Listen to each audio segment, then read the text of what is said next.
All right, so this is the first step for most people. This is the intro to the breath pattern that is going to underlie most of the corrective exercises that you're going to be doing as part of your program with us.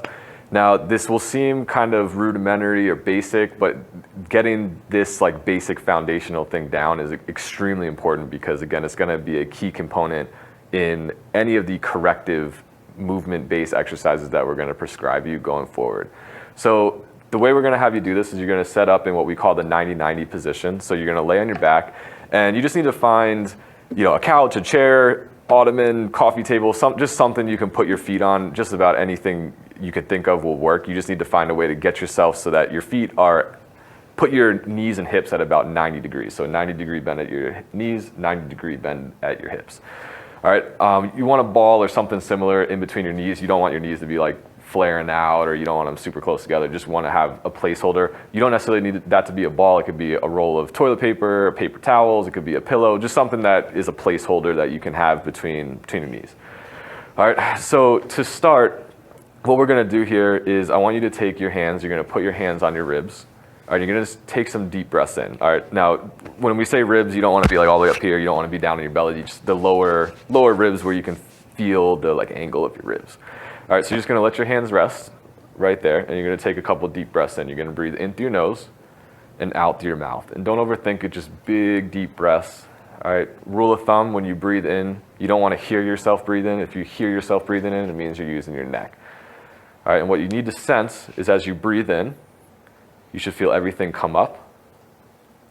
And as you breathe out, you should feel everything come down. All right, so we're going to want you to do that a couple times and just get a sense. So on your breath in through your nose, everything comes up, that's up. As you breathe out, you should feel your ribs rotate down. Okay, that's down. All right, so after you get that, just try to feel some level of sense of that. All right, so what you should feel is as you breathe in, everything kind of rotates up. As you breathe out, everything rotates down. Now, depending on your movement profile, limitations, etc., you may feel more or less movement than like what you may be seeing from Ben here.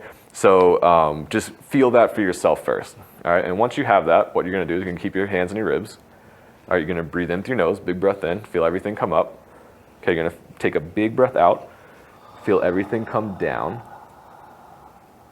Okay, and once you get all of your air out, you're going to hold there. Okay, and as you breathe back in, you want to breathe in without everything coming up, so everything has to stay down. Okay, you're still going to get the full breath out. Okay, all the way out, all the way out.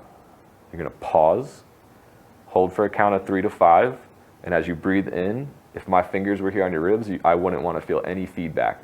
So you're going to breathe in through your nose, breath in, and out. Okay, good.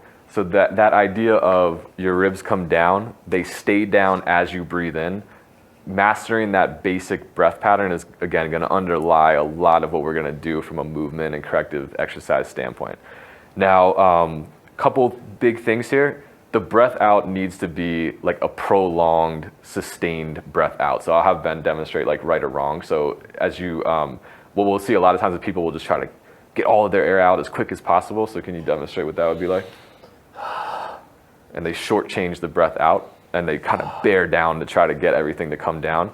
You want to let your breathing drive the movement. So as you breathe out, it needs to be a long, sustained, every ounce of air out. By the end of that breath out, you should feel like you're really almost out of breath.